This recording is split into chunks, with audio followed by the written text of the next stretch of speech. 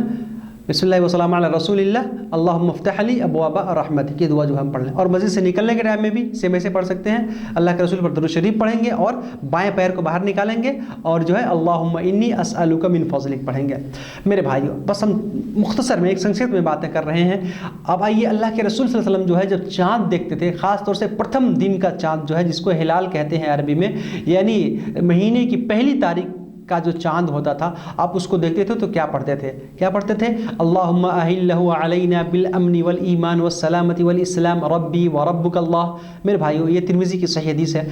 یہ ارتھ بتانے کا سمے میرے پاس سے نہیں ہے، سمے لمبا ہو جائے گا، انشاءاللہ بعد میں اس کی ویاکھیا میں اور ارتھ وغیرہ بعد میں انشاءاللہ بتاؤں گا۔ پھر اس کے بعد جو ہے آپ صلی اللہ علیہ وسلم کا طریقہ، آپ کی پدچی، آپ کا آدرش اس معاملے میں کیا ہے کہ جب کسی کو چھینک آئے یا کسی کو جمائی آئے تو وہ کیا کرے۔ اللہ کے رسول صلی اللہ علیہ وسلم نے بیان فرمایا کہ ان اللہ یحب العطاس، یہ اللہ کے رسول سے فرمائی تھی، آپ نے فرمایا کہ اللہ تعالیٰ چھینکنے کو پسند کرتا ہے، ویکرہ التثاؤب، اور جمائی لینے کو، جب انسان ہائی کہتا ہے، اپنے منہ کو کھولتا ہے، جمائی لیتا ہے، اللہ تعالیٰ اس کو ناپسند کرتا ہے۔ اور آپ نے فرمایا کہ جب تم میں سے کوئی آدمی چھینکے تو وہ الحمدللہ کہے، اور الحمدللہ جو سننے والے لوگ ہیں ان کو چاہیے کہ وہ یرحمک اللہ کہیں۔ اور جب کسی کو چھینک کیا کہتے ہیں یعنی جمائی آئے تو جو ہے اس کو روکے، جتنا اس کو پریاس کرے، ہر سمبھو پریاس کرے اس کو روکنے کے لیے، اپنے ہاتھ کو اپنے منہ پر لگائے۔ کیوں؟ کیونکہ فَإِنَّ أَحَدَكُمْ إِذَا تَثَاوَبَ، جب تم میں سے کوئی آدمی ہائی کہتا ہے یعنی جمائی لیتا ہے تو ضحك منه الشیطان، شیطان اسے خوب ہنستا ہے، ٹھٹھا لیتا ہے، مذاق کرتا ہے، اپہاس کرتا ہے۔ یہ بخاری کی حدیث ہے۔ تو میرے بھائیوں،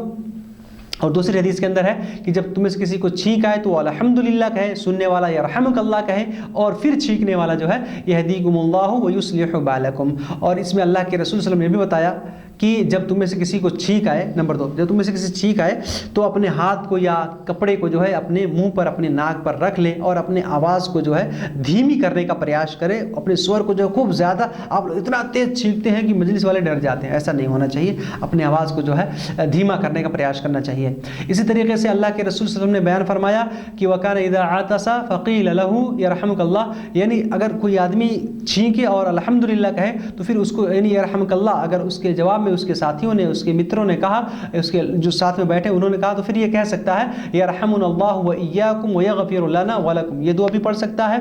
اور اسی طریقے سے یہ دوسری دعا میں نے بتایا، یہ حدیث کے اندر، یہ بھی بخاری کے اندر حدیث ہے، آپ صلی اللہ علیہ وسلم نے فرمایا کہ اذا عطس احدکم فلیقل الحمدللہ، الحمدللہ کہے جو چھینکنے والا ہے، اور جو سننے والے ہیں وہ کہیں گے یرحمک اللہ، اور پھر چھینکنے والا کہے گا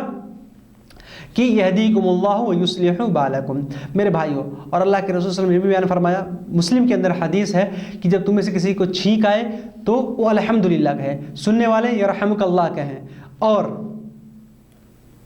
اگر 3 بار سے زیادہ چھینک رہا ہے وہ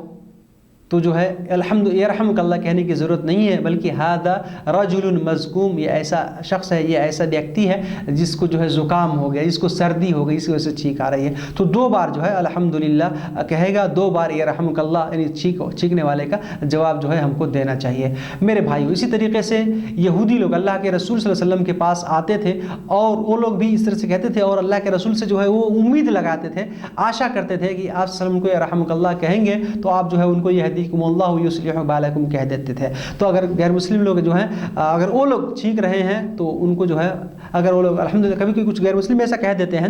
تو ہم ان کو یرحمک اللہ نہیں کہیں گے، بلکہ یہدیکم اللہ ویصلح بالکم کہیں گے۔ میرے بھائیو، اسی طریقے سے ایک بات اور ہے کہ اگر کوئی آدمی چھینکا اور چھینکنے کے بعد جو ہے اس نے جو ہے الحمدللہ نہیں کہا، پھر ہم کیا کہیں گے؟